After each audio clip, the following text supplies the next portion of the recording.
Bismillahirrahmanirrahim.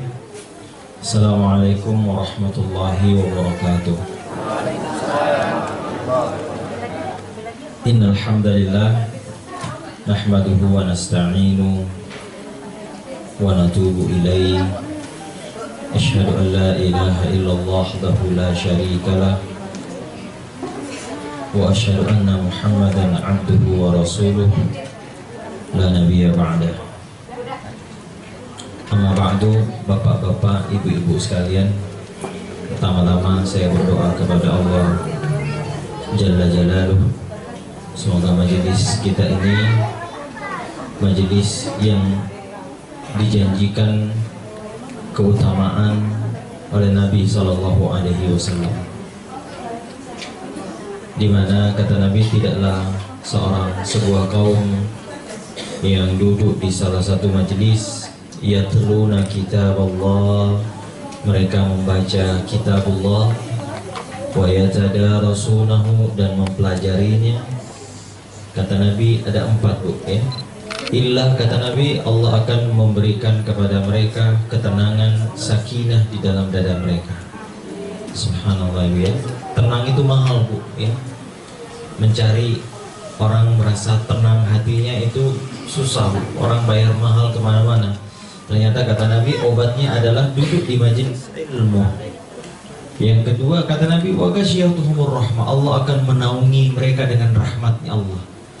Rahmat Allah ini adalah sesuatu yang sangat besar ya. Dan yang ketiga wahafathumul malaika, dan malaikat akan senantiasa menaungi dan meliputi mereka selama mereka ada di majelis itu. Majelis di mana malaikat hadir dan meliputi kita dengan doa-doa mereka. Dan yang keempat kata Nabi wa dzakarahumullahu fiman 'indah, dan Allah akan menyebut-nyebut, membanggakan mereka di hadapan para malaikat. Masya Allah. 4 ini saja Bapak Ibu keutamaan kita duduk di majelis ilmu. Maka sungguh ini adalah keberuntungan yang besar bagi orang yang bisa diberi hidayah dan petunjuk untuk datang dan duduk di majelis apa itu? Wartaqi apa? Iqra wartaqi. Baik, Bapak Ibu, ada satu ayat di dalam Quran, surah Asy-Syu'ara Ustaz. Ini ayat ini ayat 88 dan 89. Ya.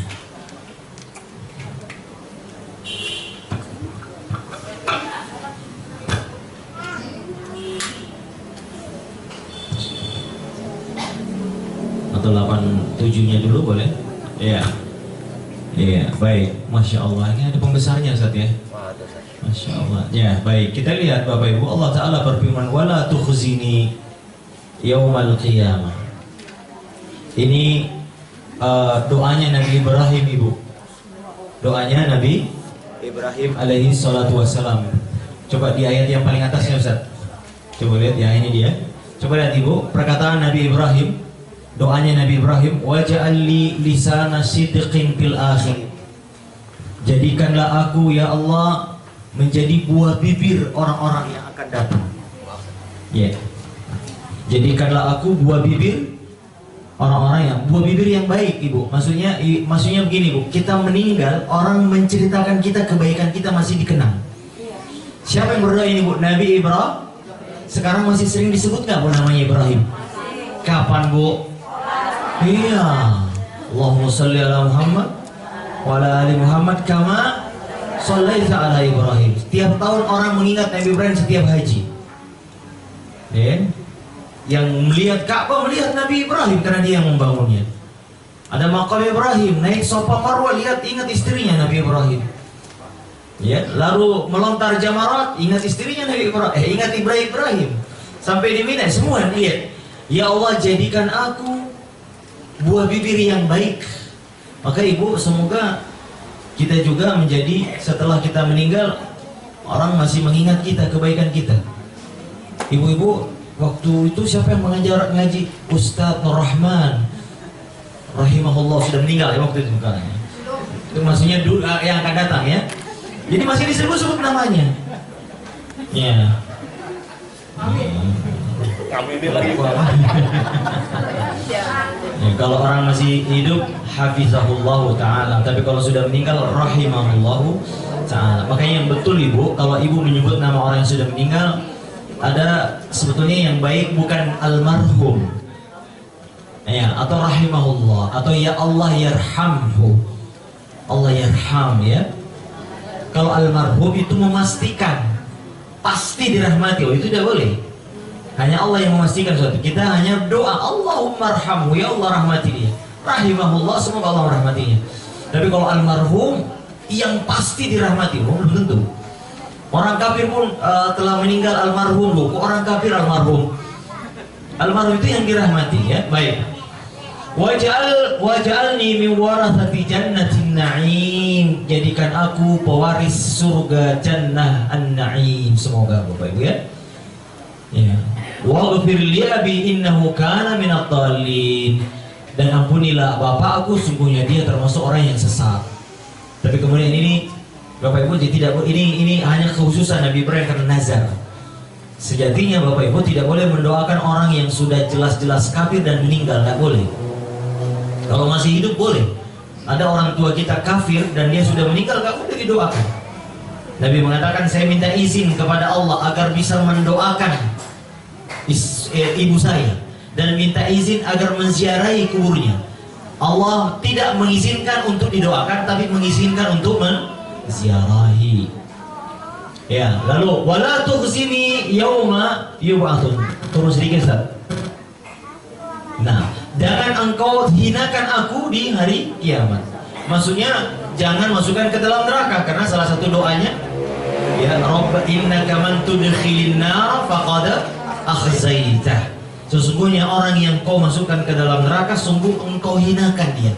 Kenapa? Karena neraka wa bi'sal masir, seburuk-buruk tempat. Ya, baik ya. Nah ini dia. Ini yang akan kita bahas. Yauma la yanfa'u malun wala banun.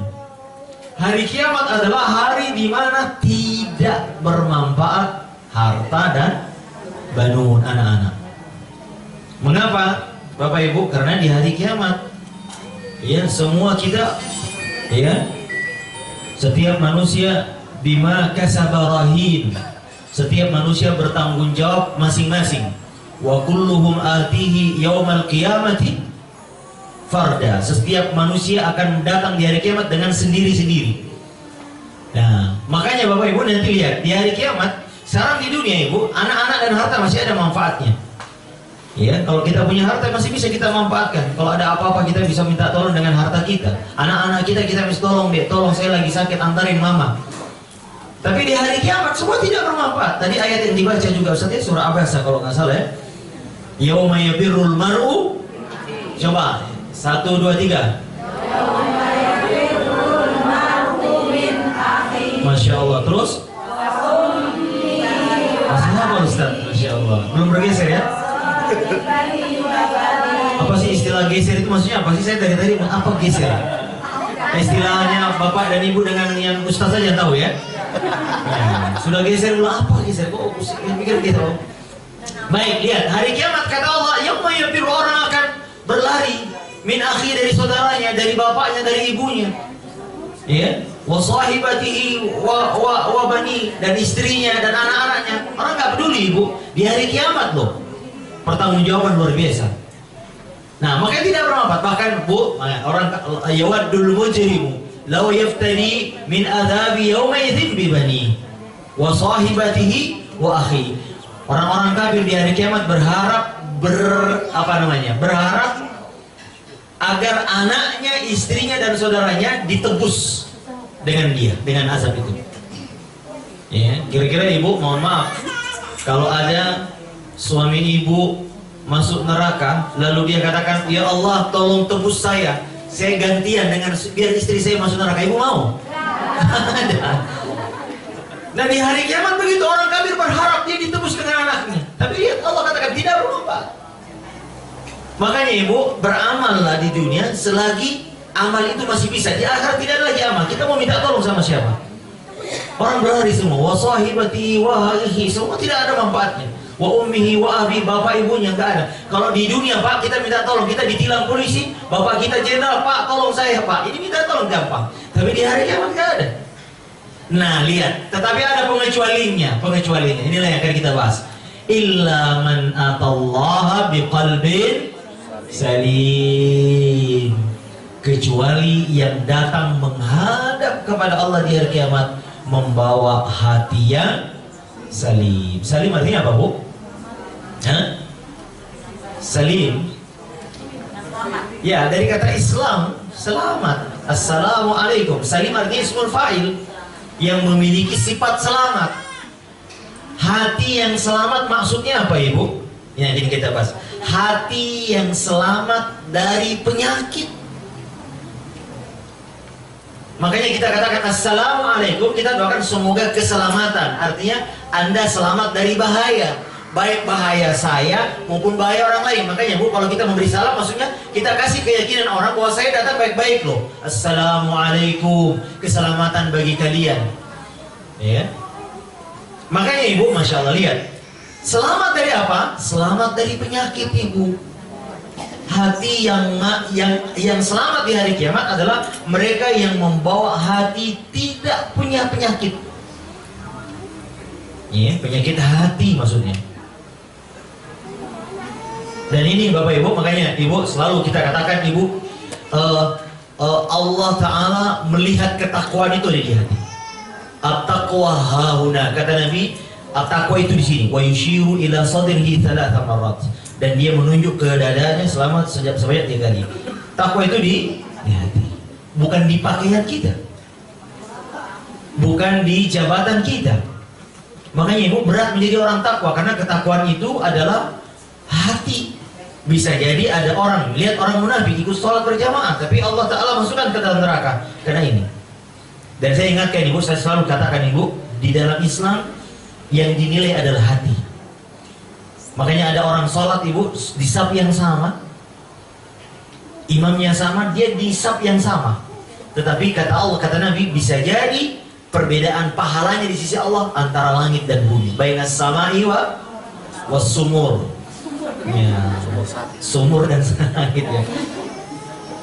Kenapa? Karena kata Imam An-Nawawi rahimahullah, kenapa berbeda pahalanya Bu? Karena hatinya khusyuk, yang satu tidak. Ya. Makanya Ibu, yang dinilai Allah melihat kemana Bu? Ke hati kita. Makanya perbaikan yang paling utama adalah memperbaiki hati. Karena di sanalah tatapan Allah dilihat.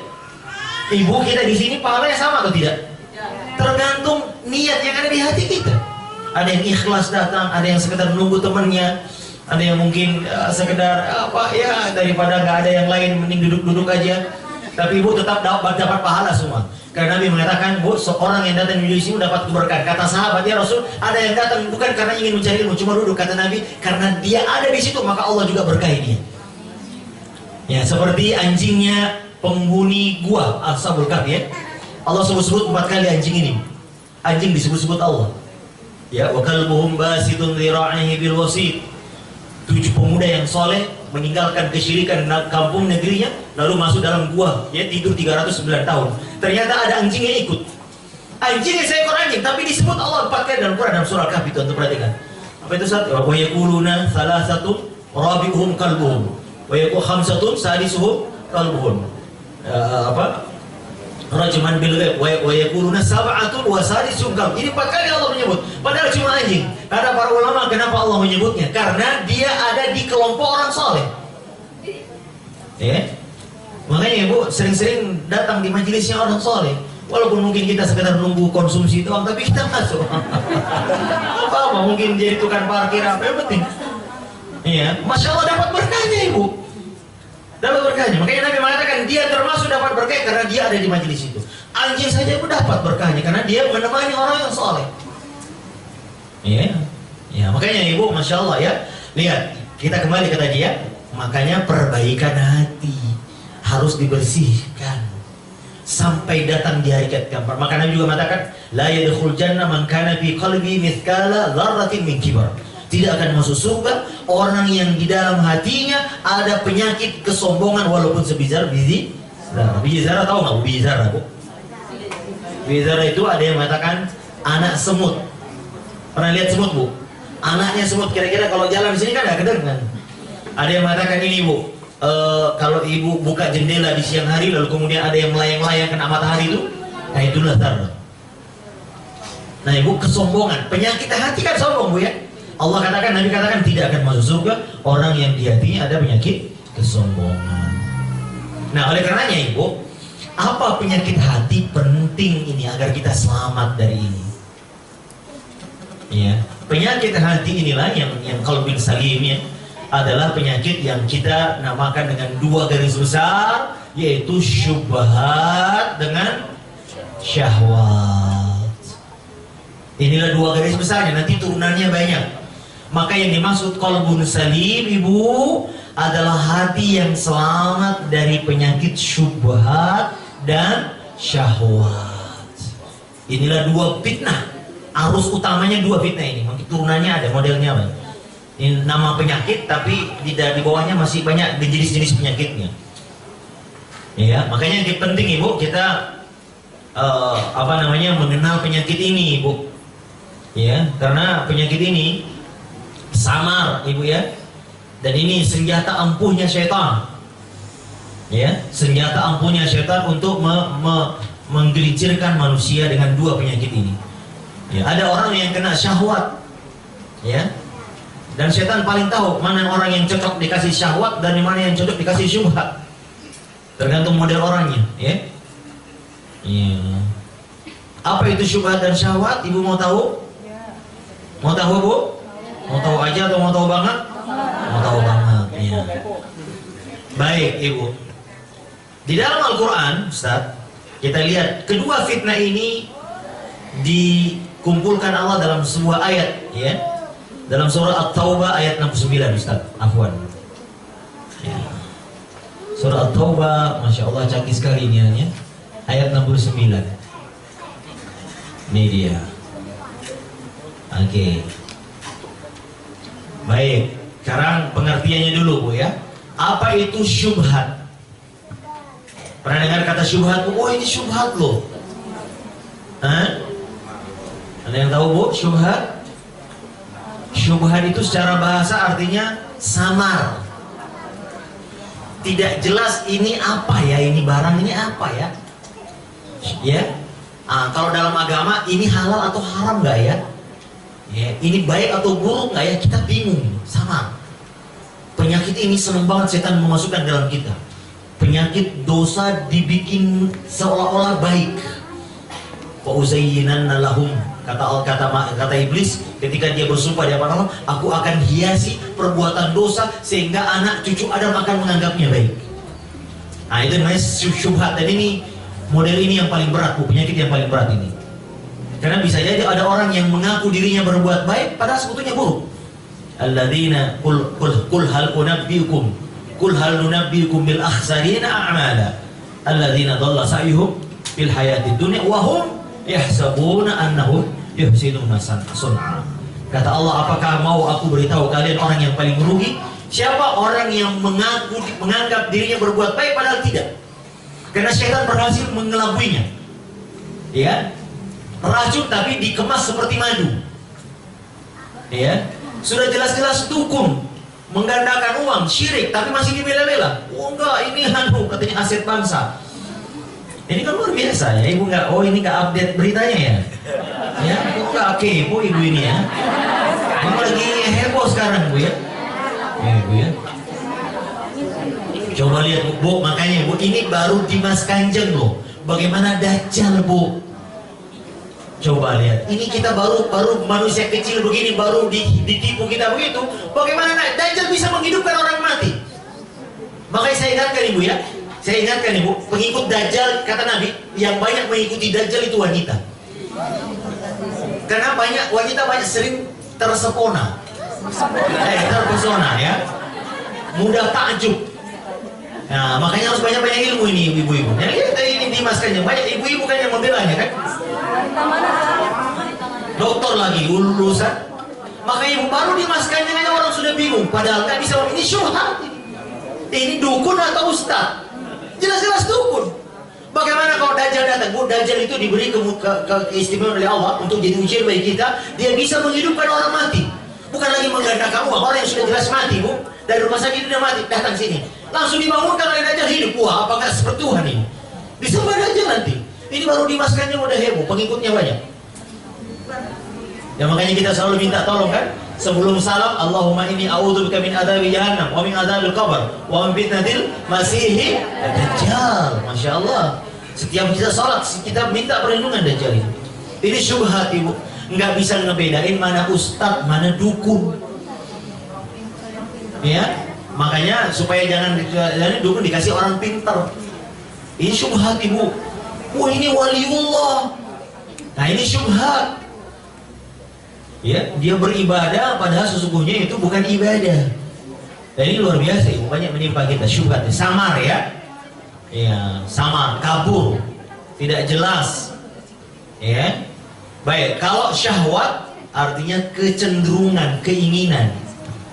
Ya, syahwat. Dan ini keinginan terhadap dunia dan segala perhiasannya dan segala itu cinta dunia lah pokoknya. Syahwat itu cinta dunia. Ya. Seperti ibu senang kepada harta, senang sebagai kekuasaan, senang populer ya, senang dipuji, ya, dan semua bentuk-bentuk maksiat yang lain. Allah sebutkan di dalam Quran, zuyyina linnasi, surat Taubah ayat berapa Ustaz? Atas. Iya, ayat 20-an kalau nggak salah ya. Zuyyina linnasi hubbus syahawati, coba lihat Ustaz. Ali Imran atau Taubah? Ali Imran ya. Oh iya, aku Ali Imran. Nih, coba ibu lihat. Ini syahwat di situ. Nih. Oh, jazakallah khair Ustaz ya. Surah Ali Imran di berapa ini Ustaz? 14. Lihat ibu, dijadikan indah bagi manusia hubbu asyahawat, mencintai syahwat, keinginan. Ya, yang pertama disebut siapa bu? Minan Nisa. Disebutkannya wanita lebih dulu kata para ulama karena besarnya godaannya dan ketertarikannya dibanding yang lain. Makanya Nabi pernah mengatakan ibu, ma taraktu fitnatan adarru ala rajuli minan nisa. Tidak ada aku tinggalkan kalian fitnah, ujian, cobaan yang paling berbahaya bagi laki-laki sesudahku kecuali wanita. Ibu coba lihat, ibu banyak disebutkan di sini kan, ada harta, ada anak, ada kendaraan, ada pertanian, ada ternak. Tapi Allah menyebutkan pertama adalah makanya ibu, oh salah ya, makanya bapak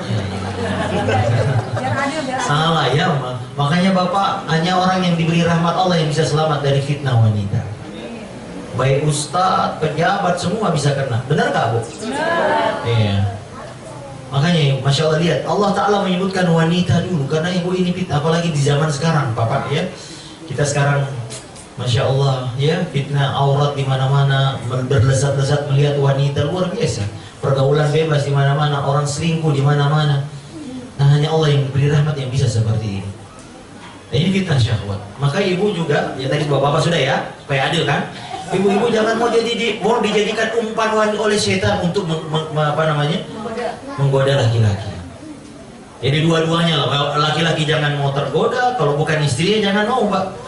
Ya, tapi juga wanita jangan menjadi umpan setan. Karena coba lihat, setan senang sekali menjadikan wanita untuk menggelincirkan manusia.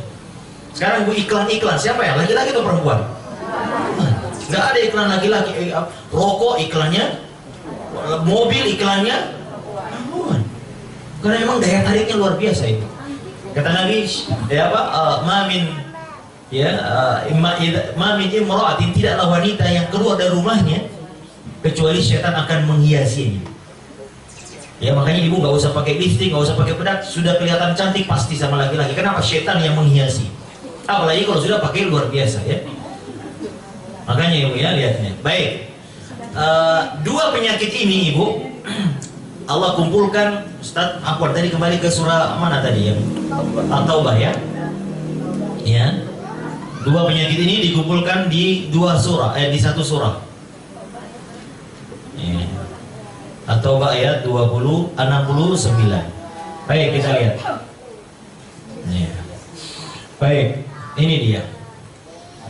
Di ayat ini dua fitnah ini dikumpulkan oleh Allah Subhanahu wa taala.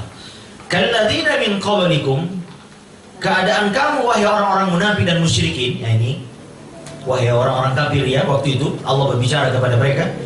Kalladzina min qablikum, seperti keadaan orang-orang sebelum kalian.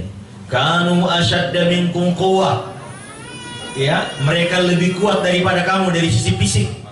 Wa aktsara amwalan, lebih banyak harta bendanya. Wa auladan, dan banyak anak-anaknya daripada kalian. Nah, ini dia. Ini syubhat.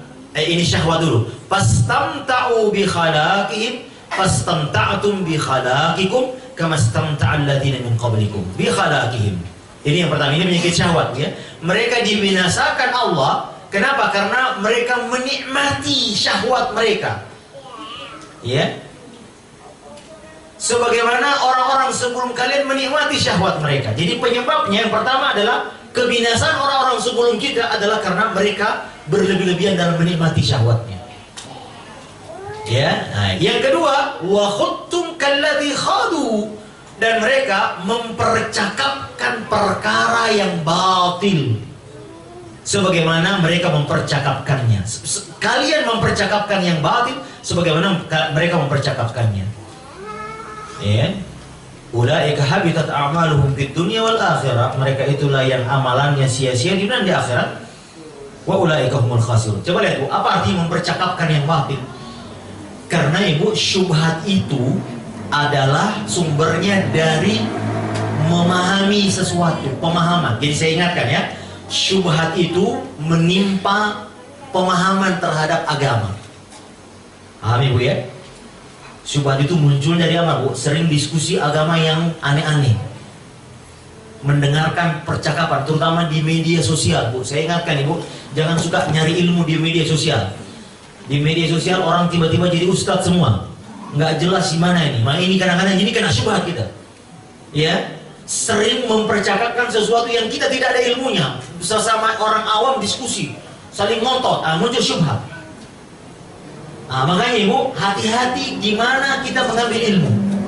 Di sini muncul syubhat. Ya.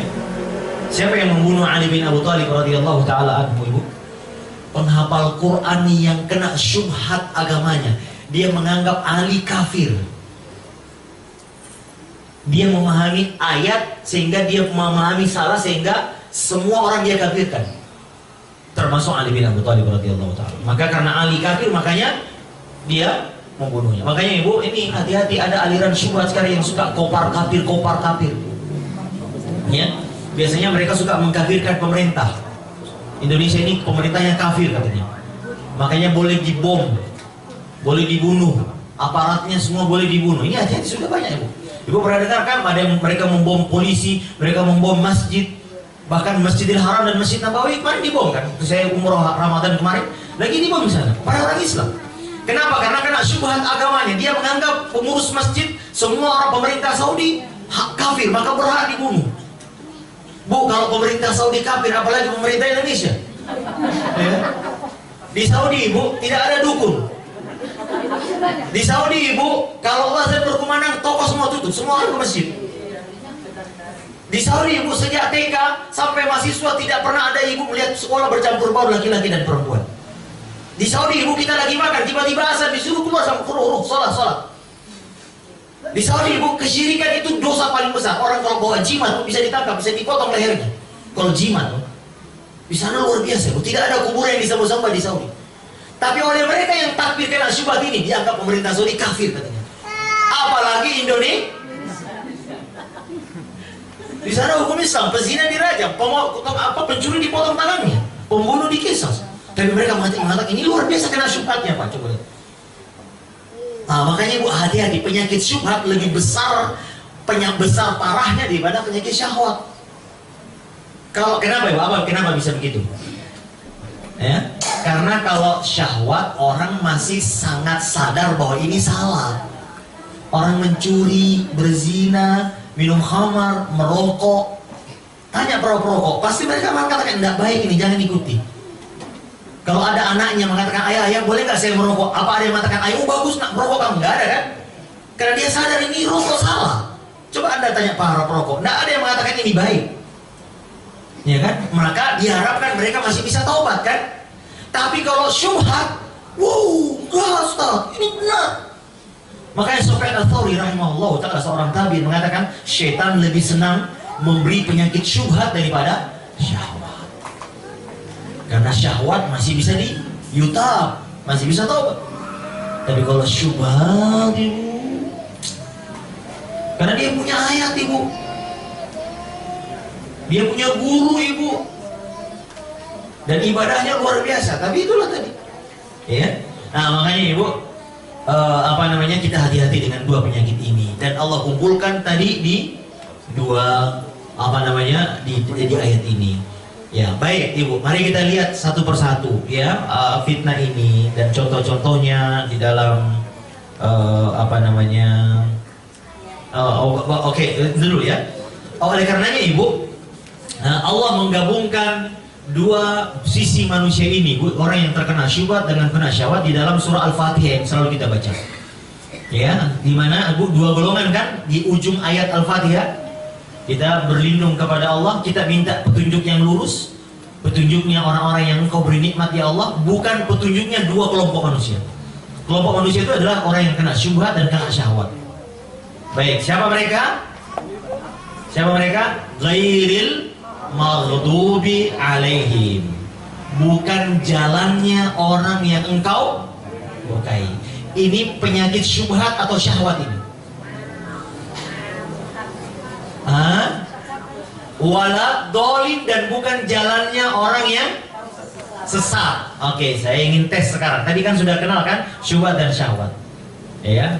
Dan saya ingatkan ibu, sebagian besar mufassirin mengatakan al-maghdubi alaihi adalah orang Yahudi dan orang yang meniru sifat-sifat Yahudi. Makanya lebih keras. Coba lihat mana yang lebih keras ancaman Allah di sini, al-maghdub atau ad-dallin? Yang dimurkai atau yang sesat? Mana yang keras ancamannya? Yang dimurkai kan? Betul, betul sekali. Berarti Yahudi ya, walad-dallin dan sesat. Nah, al-maghdub di sini adalah yang dimurkai adalah mereka orang-orang berilmu tapi tidak mengamalkan ilmunya. Atau biasa disebut kata para ulama adalah mereka ya orang-orang yang orang alim ya, orang berilmu tapi terkena fitnah syahwat. Ya, inilah Yahudi Pak ya. Kayaknya para ulama mengatakan hati-hatilah, waspadalah orang alim tapi bermaksiat, terkena fitnah syahwat. Ya, orang Yahudi itu tahu dalil, tahu agama, tapi niatnya jelek, keinginannya buruk, sehingga dia tersesatkan dari agama yang benar. Dia suka hasad, dia serakah kepada dunia. Ibu lihat dalam Quran, Bu, wala tajidanna, apa itu Ustaz, yang engkau akan mendapati orang yang paling cinta dunia adalah al-Yahud. Wallahu a'lam, saya tidak hadir dan saya ayatnya Ustaz. Wala tajidanna ahrasan nasi ala hayati dunia, ya, dan engkau akan mendapati orang yang paling besar keinginannya kepada dunia adalah orang Yahudi. Ini dia tadi nih, syahwatnya besar walaupun dia punya ilmu. Makanya Bu, hati-hati ustaz, kiai, siapapun habib berilmu tapi dia tidak bisa mengendalikan syahwatnya. Kawan kawin ya. Ngelihat cantik dikit mau dikawin. Ini bahaya. Terus Bu, ustaz tapi senang harta. Nah, ini bahaya. Akhirnya dia menjual ayat, Bu. Ya. Jadi dukun lah. Ya, alhamdulillah banyak ustaz yang dukun itu udah ditangkapin. Syahwat itu mendahulukan nafsunya dibanding akalnya. Itu dia ya. Baik Ibu ya. Dan ada pun awal dolin adalah orang yang sesat, yaitu orang Nasrani. Mereka beramal tanpa ilmu. Ya, mereka mengamalkan agama tapi tidak di atas agama yang benar, makanya syubhat, kena syubhat dia. Mereka menganggap Isa adalah Tuhan. Dan ini banyak terjadi juga, Bu. Kita banyak, Masya Allah ya, Bu, banyak mengkultuskan kiai, mengkultuskan ustadz, menyembah ini, menyembah itu. Masya Allah, menganggap kuburannya ini akan ini, kuburan ini tadi kena syubhat itu Kiai Dimas Kanjeng, Bu. Ya, Masya Allah ya, bukan penipu kok dianggap orang karamah, katanya waliullah. Dan banyak pengikutnya, akhirnya kan tertipu semua. Ya. Ya. Baik Ibu, mari kita lihat Bu contoh-contohnya Ibu ya. Jenis-jenis fitnah. Syahwat dulu apa syubhat dulu? Syubhat dulu ya. Syubhat dulu. Mudah-mudahan kita tidak terkena fitnah ini. Makanya Ibu nanti saya kasih obatnya apa. Jadi penyakit harus ada obatnya. Yang pertama Ibu, di antara fitnah syubhat yang paling besar adalah kekufuran, kafir, syirik, kufur. Ini syubhat. Dari mana sih syubhatnya? Karena mereka menganggap bahwa apa yang dia sembah benar. Ya, Ibu, orang kalau Ibu tanya orang pelaku kesyirikan, kalau Ibu tanya, oh dia bilang enggak Ustaz, kita di sini untuk anu kok. Ya, Ibu, saya pernah bertemu, saya pulang dari Cirebon, ada ibu-ibu 2 bus dari Majelis Taklim Bekasi. Saya tanya mau kemana Bu? Di rest area itu ya, mereka katanya mau pulang ya, pulang dari menziarahi kubur seorang waliullah di sana, berdoa di sana. Ini syubhat Ibu, ya syubhat, dan ini kesyirikan. Saya ingatkan Ibu, kesyirikan itu dihiasi oleh setan seolah-olah itu ibadah yang baik. Ya, ya makanya Ibu, Masya Allah. Termasuk juga Ibu, mohon maaf, ibadah-ibadah yang tidak ada tuntunannya dalam agama, ini juga syubhat. Ya, ibadah-ibadah yang tidak punya tuntunan dalam agama. Ya. Ya. Dan apa syubhat yang paling utama Ibu di negeri kita ini? Syubhat bahwa semua agama sama. Ya Bu ya, mau muslim, mau nggak muslim sama aja bos. Pemimpin itu bukan dilihat dari agamanya, tapi dilihat dari, wah ini syubhat Ibu. Bu, boleh nggak kita memilih pemimpin non muslim? Boleh, banyak sekali surah Al-Maidah, surah An-Nisa, waduh keras sekali, tegas sekali, nggak boleh, haram hukumnya. Ya, tapi muncullah syubhat, semua agama sama. Ya, makanya Ibu boleh kita mengucapkan selamat Natal, boleh, ini syubhat semuanya. Ya, sehingga kita masuk dalam kekufuran. Dan ini kekufuran Bu, banyak ininya Bu ya, banyak pintunya kita lihat di Indonesia ini. Semua agama sama. Ya, toleransi. Ya, kita katakan Ibu, kita boleh bertoleransi tapi tidak dalam perkara akidah. Bu, kalau kita punya tetangga non muslim, boleh nggak Bu kita beri hadiah? Boleh. Yang tidak boleh kalau sudah bersentuhan dengan ibadah dan akidah. Dia lagi kebaktian, kita datang duduk dengerin, nggak boleh. Kita mengucapkan ibadah kepada dia, selamat hari Natal, nggak boleh. Karena hari Natal adalah hari di mana mereka meyakini Isa sebagai anak Tuhan lahir. Berarti nggak benar. Ya? Iya. Baik Ibu ya, ini kesyirikan dan kekufuran ya. Kufur kepada Allah artinya beribadah kepada selain Allah Tabaraka wa Ta'ala. Dan Ibu jangan pernah coba bandingkan antara Islam dengan yang lain. Jauh. Ya. Makanya Ibu, nah Allah Ta'ala katakan dalam Al-Quran, jangan menikah dengan perempuan musyrik walau a'jabatkum, walaupun kecantikannya menakjubkan. Jangan tertipu. Artinya Ibu, jangan pilih pemimpin non muslim walaupun kau menakjubkan, bagus, hebat, jangan. Karena kesyirikannya itu adalah kekufuran, adalah dosa paling besar. Ulaika hum syarrul bariyah. Allah Ta'ala katakan orang kafir, Yahudi dan Nasrani dan orang musyrik, 3 kelompok disebut Al-Quran. Innal ladzina kafaru min ahlil kitabi wal musyrikina fi nari jahannam khalidina fiha ulaika hum syarrul. Mereka itu seburuk-buruk makhluk. Coba lihat. Di mana buruknya? Karena dia menganggap ada Tuhan selain Allah. Keburukan apa yang lebih tinggi daripada tuduhan bahwa Allah punya teman, Allah punya anak? Ini keburukan yang besar. Jangan tertipu dengan dia baik, dia suka sedekah, dia kurban Ustaz. Bukan. Kita katakan yang paling buruk di antara dia meyakini Tuhan punya anak. Wah, ini luar biasa. Nah, ini kekufuran. Ini syubhat. Ya. Ini syubhat. Baik Ibu ya. Saya bukan kampanye karena kita kan tidak memilih diri. Ini bukan DKI di sini ya. Ya. Tapi ada penduduk DKI di sini. Tapi Bu, maaf, kalaupun memang harus terpilih ini musibah. Karena memang Ibu, sistem yang di Indonesia ini bukan sistem Islam, ini sistem kafir. Demokrasi ini kafir, sistem kafir. Ya, ya, masa Bu, satu orang kiai sama dengan satu orang pencuri, sama nilainya, suaranya. Ini di mana ini? Jadi kalau ada 30 pencuri, misalnya satu kampung ada 100 orang penduduknya, mau memilih kepala desa, 60 orang pencuri yang 40 orang ustaz. Siapa yang menang Bu? Pencuri atau ustaz? Pencuri. Nah, ini sistem nggak benar ini. Ya, suara rakyat, suara Tuhan. Ini dari mana kok? Iya, nggak benar. Oleh karenanya Ibu, Masya Allah ya, kalaupun memang ini kita Allah Ta'ala berkehendak kita dipimpin orang kafir, ya ini musibah, introspeksi diri kita. Ya, karena memang Allah menolong kita kalau Islam benar. Kalau Islamnya nggak benar, Allah nggak tolong kita. Ya, makanya Allah Ta'ala katakan, ya'budunani wa la yusyrikuna bi. Allah menjanjikan kemenangan dalam agama ini kalau kata Allah dalam ayat itu, ya'budunani wa la yusyrikuna bi syai'an. Kalau mereka beribadah kepadaku dan tidak melakukan kesyirikan. Dan ini Ibu, maaf, penyakit terbesar adalah syirik. Ya. Makanya Ibu, tadi biqalbin salim, seutama-utama penyakit yang harus kita hindari adalah penyakit syirik. Apa itu syirik Ibu? Apa syirik? Menyamakan, mensejajarkan selain Allah dengan Allah dalam hal kekhususan yang hanya boleh dimiliki oleh Allah Ta'ala.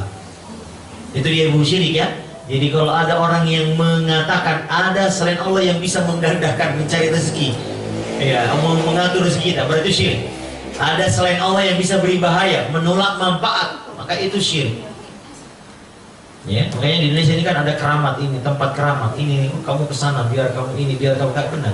Itu syirik. Jadi menyamakan selain Allah dengan menyamakan derajatnya dalam sisi dalam kekhususan yang memang merupakan kekhususan Allah Subhanahu wa Ta'ala. Baik, di antara fitnah syubhat yang lain Ibu adalah penyakit kemunafikan. Ini yang kedua. Tadi syirik dan kubur, ini sekarang yang kedua Bu. Munafik tidak kalah pentingnya, tidak kalah bahayanya. Ibu, apa artinya munafik Ibu? Nah Ibu, sering kita katakan munafik. Ibu, saya ingatkan, ada munafik itu ada dua tingkatan.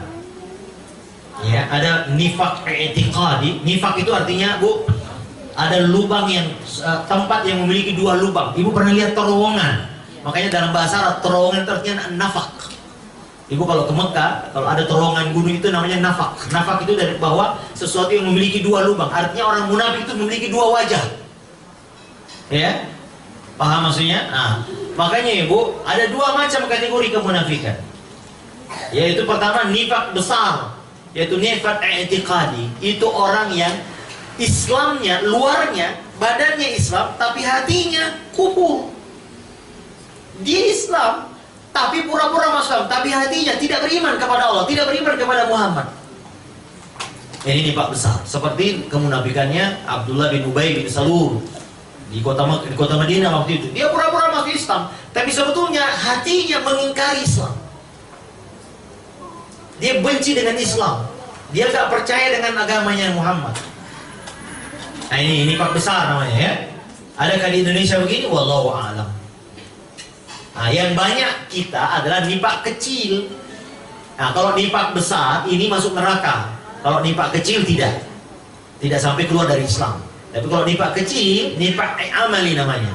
Nifak amali itu yang sering disebut oleh Nabi. Alamatul munafiki, tanda-tanda ciri-ciri orang munafik apa Bu? Kalau berbicara dia, nah, apalagi kalau diberi amanah dia, kalau berjanji dia. Nah, ini ciri-ciri. Tapi Ibu hati-hati, walaupun bukan nifak besar, tapi ini tanda-tanda yang akan membawa kita ke munafik besar. Ya, nah ini yang dimaksud yang banyak terjadi kita adalah nifak amali. Ya, nifak amalan, bukan nifak i'tiqadi. Ya, dia muslim, dia baik, ya, percaya kepada Allah, tapi ya itu tadi berwajah dua. Ya, berwajah dua. Nah, ini Ibu, tentu yang dimaksud di sini adalah nifak, dari sini adalah nifak yang besar. Dan mohon maaf Ibu, penyakit ini banyak juga kita di negeri kita ini Ibu ya. Muslim mengaku tapi membela-bela agama lain. Ya, bencinya kepada sunnah, bencinya kepada syariat Islam luar biasa. Hati-hati ibu ya. Ibu tidak senang dipoligami kan, tapi jangan benci syariatnya. Ya, benci pada pelakunya. Enggak boleh sampai-sampai, jangan sampai karena kita tidak mau dipoligami oleh suami lalu kita mengatakan ayat ini tidak benar. Wah, bahaya. Ya. Banyak orang tidak suka ajaran Islam di Indonesia ini. Mendengar sedikit syariat Islam langsung wah. Ya. Melihat orang sedikit pakai jilbab bencinya luar biasa. Ya, melihat majelis ilmu dia nggak suka. Ya, orang datang ke pengajian dia nggak suka, orang pelihara jenggot dia nggak suka. Ya, padahal dia nggak tahu bahwa Nabi kita adalah jenggotnya sampai di. Orang yang pertama kali dia benci berarti harus Rasulullah SAW. Ya, ini munafik, tidak suka Islam itu jaya, dia tidak senang mendengar suara azan. Ya, tidak suka kalau syariat Islam itu maju. Ya, dia menghalangi agar syariat Islam tegak. Nah, ini orang munafik. Ya, orang munafik. Tapi mungkin wallahu a'lam apakah ada di Indonesia seperti ini. Ya, tapi yang jelas ibu hati-hati syubhat seperti ini. Ya, sampai-sampai ada yang mengatakan ibu undang-undang dasar lebih tinggi daripada Al-Quran. Wah, ini bahaya. Ya, ini munafik besar. Kesetiaannya kepada orang kafir lebih tinggi daripada kepada orang Islam. Kalau orang lain beribadah dia jaga, tapi kalau orang Islam luar biasa galaknya. Dia lebih cinta kepada orang kafir daripada kepada orang Islam galak. Tapi dia benci, ya. Tapi kalau sama, makanya al-wala wal bara. Tauhid itu konsekuensinya adalah kesetiaan, loyalitas kita kepada orang Islam. Ya. Makanya salah satu muslimnya tidak boleh menjadikan mereka teman, tidak boleh memilih mereka sebagai pemimpin. Ini munafik bu ya, baik. Baik, lihat. Makanya di dalam Al-Quran surah Al-Baqarah ibu, Alif Lam Mim, Dzalikal Kitabu la raiba fihi. Ada 3 penyakit yang disebutkan di situ, Bu. Ada 3 golongan ya. Golongan yang pertama Ustaz adalah orang muttaqin. Surah Al-Baqarah. Ya, coba lihat berapa ayat tentang bicara tentang takwa ini. Tentang muttaqin Ustaz. Surah Al-Baqarah Ustaz. Iya. Nah, coba lihat.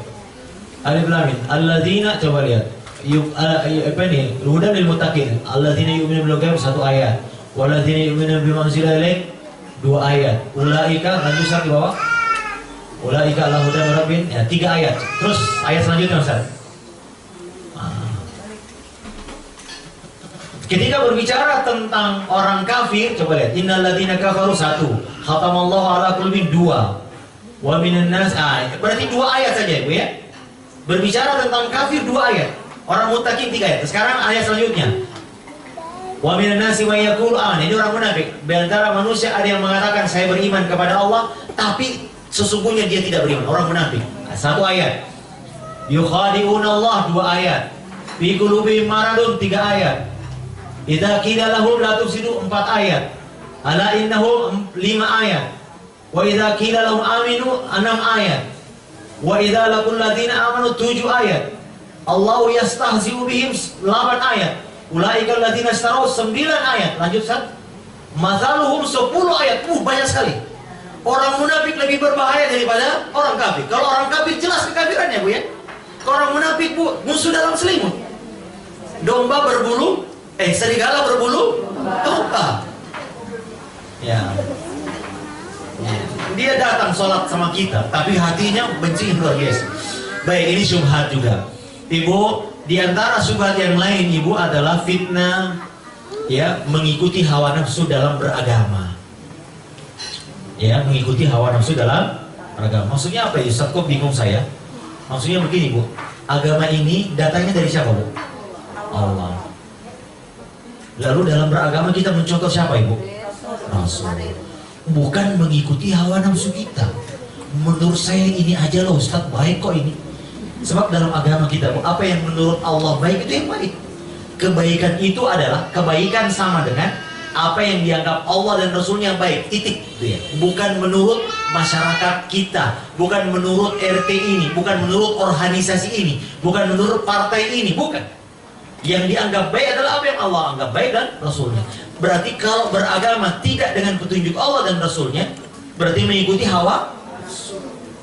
Ya. Allah Nabi mengatakan fa inna asdaqal hadits kitabullah, sebaik-baik perkataan kitabullah yang Bapak Ibu baca tadi. Wa khairal hadi hadi Muhammad, dan sebaik-baik petunjuknya siapa? Muhammad. Makanya agama ini ibu pedomannya.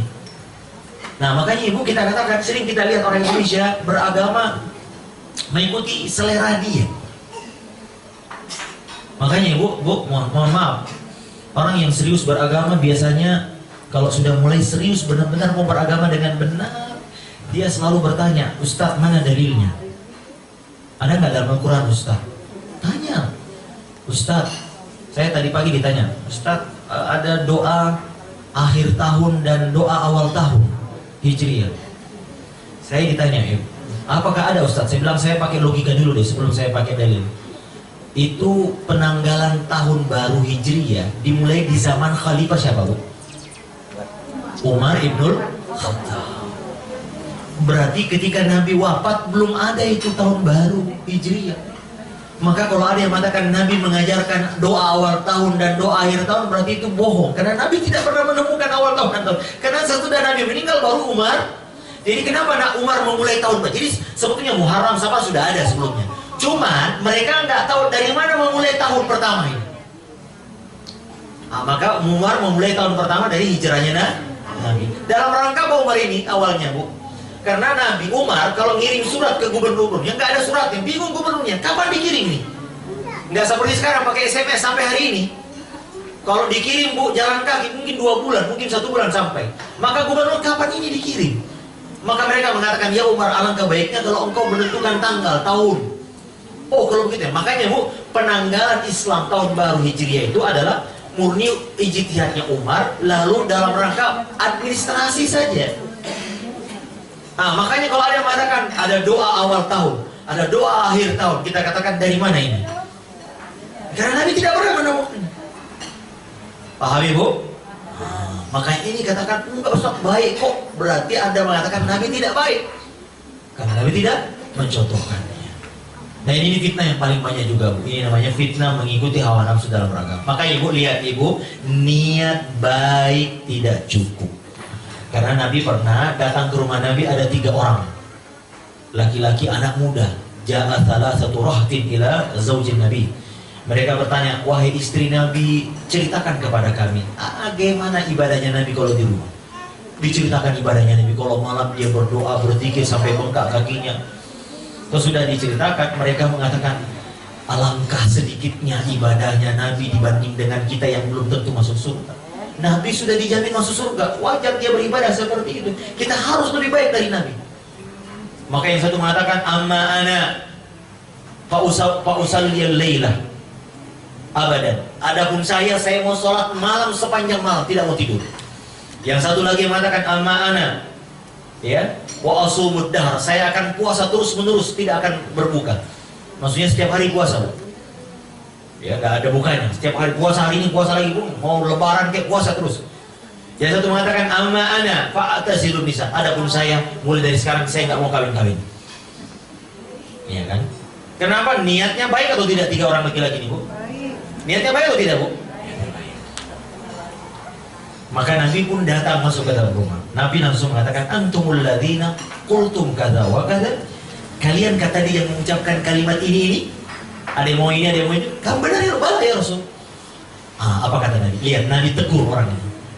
Ama wallahi inni la akhsyakum minallah. Ingat, demi Allah, aku yang paling bertakwa kepada Allah. Aku yang paling takut kepada Allah. Tapi usalli wa arkudu, saya sholat tapi saya juga tidur di malam hari. Wa ana asumu wa aftiru, dan aku berpuasa tapi terkadang saya tidak puasa. Ya, paham Bu? Wa ana atazawwajun nisa, dan saya menikah dengan banyak perempuan ya. Kalau ibu-ibu sini kan cuma satu semua ya. Ya kelihatan wajah penakut seperti saya. Oh ke sini ya Bu ya. Oh iya. Lihat Ibu, Masya Allah, Ibu lihat perhatikan. Nabi katakan saya menikah dengan perempuan. Dan inilah kata Nabi, inilah sunnahku, inilah cara agamaku kata Nabi. Maka Ibu, berhentilah pada batasan agama. Jangan melampaui batas dan jangan mengurangi batasan. Paham Ibu? Ada seorang sahabat namanya Abu Israil. Kalau puasa bu, dia kalau berpuasa bu, dia menjemur dirinya di bawah matahari dan tidak berbicara dan tidak berteduh dan tidak duduk. Marah ya Pak. Dia menganggap puasa yang biasa itu puasa nggak marah, nggak mantap. Maka dia bosan. Orang heboh, makanya Nabi lewat. Kenapa kalian? Ini ya Rasul, hada Abu Israil. Ya sumu. Dia berpuasa ya Rasul. Wala yatakallam, dia tidak mau bicara juga. Wala yastazil, tidak mau berteduh. Wala yakut, dan tidak mau duduk. Nabi katakan, dan muruh, kasih tahu dia, perintahkan dia. Ayatakalam, mulai sekarang dia suruh bicara. Wa yakut, suruh duduk. Wa yastazil, dan suruh berteduh sekarang. Jangan di situ. Dan adapun puasanya lanjutkan. Makanya ibu gampang sekali kok, simpel beragama ini. Ada dalil bu, gampang sekali bu. Kenapa? Karena ini mudah beragama. Ibu tunggulah sampai ada perintah baru lakukan ya. Kalau tidak ada perintahnya jangan lakukan. Artinya mudah bagi kita, ringan agama ini. Kalau nggak ada perintahnya dilakukan berarti berat agama ini. Terlalu banyak nanti beban. Terlalu banyak beban. Ada puasa ini, ada sholat ini. Pokoknya apa? Kreasi semua. Waduh Ustaz banyak banget. Sampai Indonesia kan kita bingung Ustaz. Ya, setiap bulan ada perayaan. Jadi orang semua, apalagi perayaan ini, Muharram ini ada ini, perayaan tahun baru Islam. Ada lagi nanti perayaan Isra Mi'raj, ada lagi perayaan hari ulang tahunnya Abu Bakar, nanti hari ulang tahunnya Umar bin Khattab, hari ulang tahunnya Ali, hari ulang tahunnya Utsman, hari ulang tahunnya Aisyah. Betapa banyak sahabat. Kita tiap hari merayakan Maulid ini kalau begini. Ya, masa cuma Nabi Muhammad kita rayakan Maulidnya? Harus juga Maulidnya Abu Bakar. Karena orang yang dijamin masuk surga, 10 sahabat masuk surga, harus dong kita juga rayakan. Terlalu banyak nanti. Maka Nabi pernah mendapati kaum muslimin di Madinah banyak perayaannya. Kata Nabi, berhenti.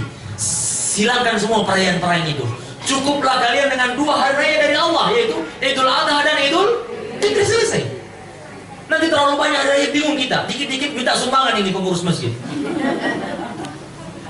Ya kan? Kalau kita mengada-adakan ibadah yang tidak ada Nabi, kita bingung nanti. Masya Allah banyak banget nih. Dan kalau begitu, Islam ini banyak sekali caranya. Ibu, kita kalau ke Masjidil Haram, bu, Masya Allah, kita kalau sholat macam-macam, aneh-aneh semua. Ada yang sholatnya begini, ada yang begini, ada yang begini, aneh-aneh. Benar nggak bu? Apakah begini yang diajarkan Nabi? Macam-macam. Memang modelnya Nabi itu banyak. Terkadang sholatnya begini, terkadang sholatnya, padahal sholatnya Nabi cuma satu. Kenapa terjadi perpecahan? Maka Nabi mengatakan, فَإِنَّهُ مَنْ يَعِشْ مِنْكُمْ فَسَيَرَى مِنْكُمْ اخْتِلَافًا كَثِيرًا. Kalian nanti hidup kalau panjang umurnya, kalian akan melihat umat ini berpecah belah. Itu sudah nubuah Nabi dan betul perkataan Nabi. Kita sudah pecah belah bu ya. Ya. Kenapa? Makanya Nabi mengatakan, bu, apa artinya Nabi? Apa wasiatnya Nabi supaya kita jangan berpecah belah? Fa'alaikum bisun. Hendaklah kalian kembali pada cara beragamaku agar kalian tidak berpecah belah. Artinya apa? Nabi mengisyaratkan bahwa pecah belahnya umat ini karena beragama menurut ide masing-masing. Makanya Nabi mengatakan supaya kalian tidak berpecah belah, kembalilah kepada ideku, cara beragamaku, sunnati wa sunnatil khulafair rasyidin, dan sunnah sahabatku. Selesai. Makanya ibu, kita ini macam-macam bu ya, menurut ormas masing-masing. Makanya di Indonesia ada 4 kali lebaran kan. 2 hari sebelum lebaran pemerintah apa itu di anak Sabandi yang di Padang. Sehari sebelumnya An-Nadir yang ada di Sulawesi Selatan. Belum lagi yang pemerintah, belum yang ormas. 4 kali orang lebaran. Bagaimana caranya supaya bersatu? Kembali kepada caranya Nabi menetapkan satu bulan, apa namanya? Syawal. Bagaimana caranya Nabi? Ya sudah, kembali ke gampang, bersatu kita. Iya, Masya Allah. Nah, karenanya ibu, ini fitnah ini dan ini syubhat. Ya, banyak orang kekeh kalau dianggap ini. Marah ya, lebih membela ormasnya daripada Islamnya. Ini waduh, bilang. Baik, apalagi ibu ya, selain ini, Ustaz, Masya Allah, udah 11:30 ya, habis waktunya. Oke, sekarang ibu, fitnah syahwat. Ya, ibu, saya menghadap ke bapak ya. Ya. Bukan berarti karena mereka wajah-wajah penuh syahwat, tidak ya. Tebu, kalau tidak ada syahwat kita tidak bisa hidup ya. Syahwat itu sesuatu yang sejatinya fitrah. Begini Pak, di antara fitnah yang paling besar adalah fitnah wanita. Makanya ibu, subhanallah, Inilah fitnah pertama, kata Nabi SAW, ittaqud dunya wattaqun nisa. Perhatikan Bapak, Nabi mengingatkan kita tentang bahayanya dunia. Dan yang pertama kali langsung disebutkan adalah wattaqun nisa. Takutlah kalian dengan bahaya fitnah wanita. Seolah-olah dunia ini yang paling besar fitnahnya adalah wanita. Dan memang Nabi mengatakan begini Pak, kepada perempuan, dia katakan kepada perempuan, ya nisa, wahai perempuan, ma ra'aitu min nakisati aqlin wa din. Aku tidak pernah melihat makhluk yang ajaib seperti kalian, yang akalnya kurang. Bukan berarti akalnya kurang, maaf ya Bu ya, bukan berarti wanita itu IQ-nya rendah, no, enggak. Bukan ya, karena bapak-bapak waktu kita sekolah dulu SD SMP, siapa yang sering juara 1? Wanita. Paling cerdas semua itu, bukan itu. Tapi maknanya di sini kurang akalnya adalah terkadang dia lebih mengikuti perasaannya daripada akalnya. Itu menunya. Makanya disebut nakisatu aqli. Bukan berarti karena tidak cerdas, bodoh, bukan itu ya. Wadinin wa nakisatu dinin, dan dia kurang agamanya. Kenapa kurang agamanya, Bu? Karena terkadang wanita libur dalam beribadah. Tapi lihat hebatnya wanita Bapak-bapak. Kata Nabi, ya, tidak pernah aku melihat makhluk yang memiliki dua kekurangan seperti itu. Tapi azhabat lilubbir rajulil hadhi min ihdakuna, tapi dia mampu menghilangkan akal sehatnya laki-laki yang kuat dan tegar seperti wanita ini. Ini Bu ya. Wanita setegar apapun, laki-laki sehebat apapun Bu, kalau sudah di depan wanita lepak-lepok. Masya Allah ya Bu ya, apalagi kalau secantik Zulaiha, wah, Nabi Yusuf saja Bu, sekelas Nabi Yusuf saja Pak, Habib walaqad hammat bihi wa hamma biha. Allah katakan, lihat gambarkan, dua-duanya sudah mau. Walau la ra'a burhana rabbi, kalau bukan karena Allah kasih petunjuk kepada Nabi Yusuf.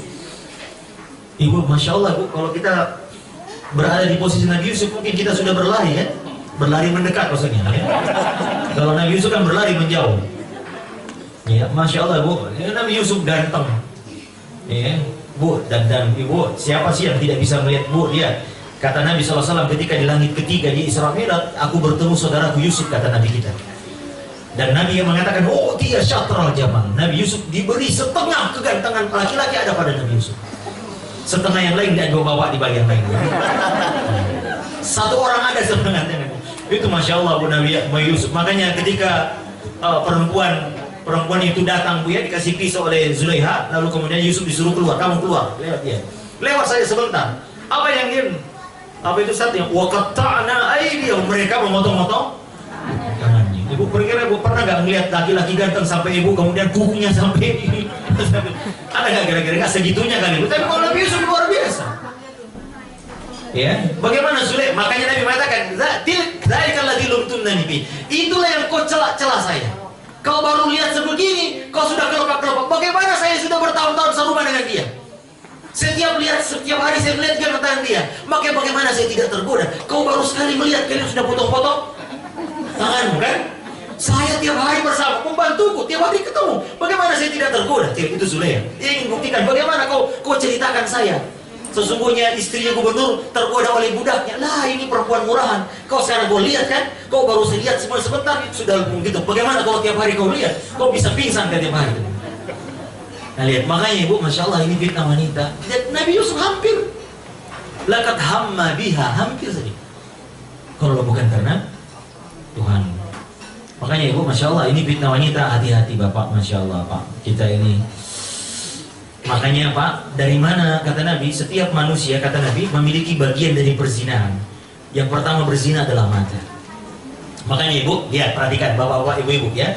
Kata Nabi, kata para ulama salafus soleh, perhiasan laki-laki adalah menundukkan pandangannya dari hal yang haram untuk dilihat.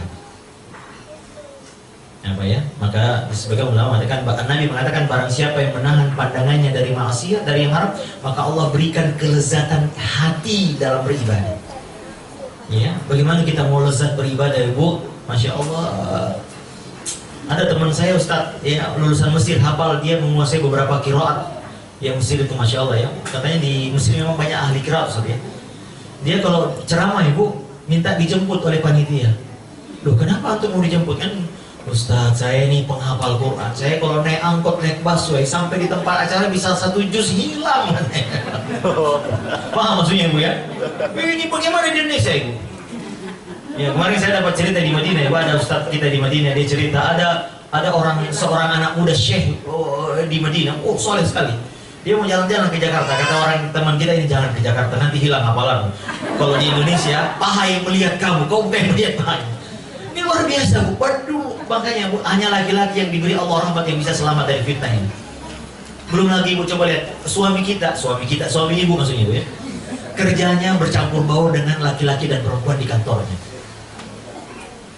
Di rumah ibu mungkin jarang pakai parfum bu, karena pakaian kebesarannya pakai daster yang sudah sobek ya. Lalu suami ibu sampai di kantor selalu seruangan dengan teman kerjanya yang perempuan yang wanginya luar biasa, dan selalu menampakkan kelemah lembutan. Bagaimana tidak lembut, cuma sebentar di kantor kan? Ya kan? Ya. Atau ibu juga bisa jadi, makanya bu, akhirnya terjadilah perzinahan. Bagaimana tidak anak-anak kita tidak berzina? Satu sekolah SMP, satu kelas, guru hanya satu, mereka bercampur baur. Sekarang ada video porno luar biasa. Sudah selesai bu, hancur sudah. Ya, gaya hidup memang luar biasa. Maka ibu, ini fitnah yang paling besar, syahwat. Mulai dari tontonan, mulai dari fitnah wanita dari pakaiannya, mulai dari kita nonton TV. Bu lihat, makanya saya nggak pernah nonton TV sekarang. Di rumah saya nggak ada lagi TV. Ada satu tapi hanya untuk TV TV sunnah saja. Kenapa boleh lihat acara-acara goyang ini, goyang itu, luar biasa. Luar biasa. Jadi Nabi mengatakan awal kali perzinahan mulai dari zina mata. Kemudian zinanya mata, wa zinahuma an-nazar. Kata Nabi zinanya mata adalah dengan melihat. Makanya bu, tutup dari sini.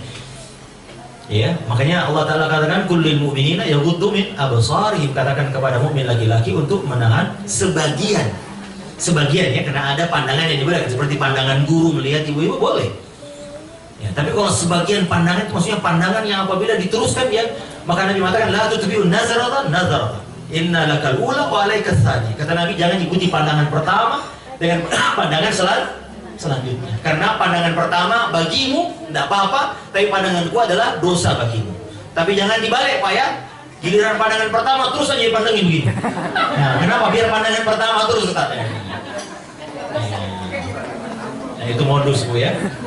Makanya Bapak tolong ya Pak ya, saya menasihati diri saya Pak, jangan sering-sering melihat aurat wanita. Jangan bersenang-senang, berlesat-lesat melihat TV, lihat aduh subhanallah. Syahwat itu luar biasa. Dan bahayanya Pak, sesuatu syahwat muncul tapi kita tidak mampu meraihnya. Apa ibu? Akhirnya apa Pak? Diperkosa lah siapapun yang bisa diperkosa. Akhirnya apa Bu? Kita lihat anak kecil yang tidak berdaya, anak kita coba lihat disodomi dia, aduh luar biasa. Kenapa syahwat luar biasa, tidak ada pelampiasan. Mau menikah mahal. Akhirnya apa Bu? Adanya laki-laki, sudah sama laki-laki. Sekarang LGBT luar biasa di Indonesia. Anak SD sudah ada LGBT. Bu lihat saya sudah, masya Allah luar biasa. Ini fitnah luar biasa.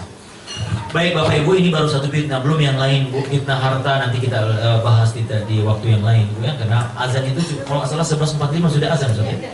Baik, ini baru satu fitnah syahwat. Tapi Ibu intinya baik, fitnah syubhat obatnya dengan memahami ilmu agama dengan benar. Ngaji Bu ya. Paham Ibu? Nah, Ibu, alhamdulillah di negara kita Indonesia ini sejak 10 tahun terakhir tumbuh subur pengajian majelis ta'lim. Alhamdulillah. Makanya Ibu, alhamdulillah banyak dukun yang pailit bangkrut sekarang. Alhamdulillah Bu ya. Masya Allah Bu, dulu 20 tahun yang lalu ada pengajian-pengajian kayak gini. Jarang.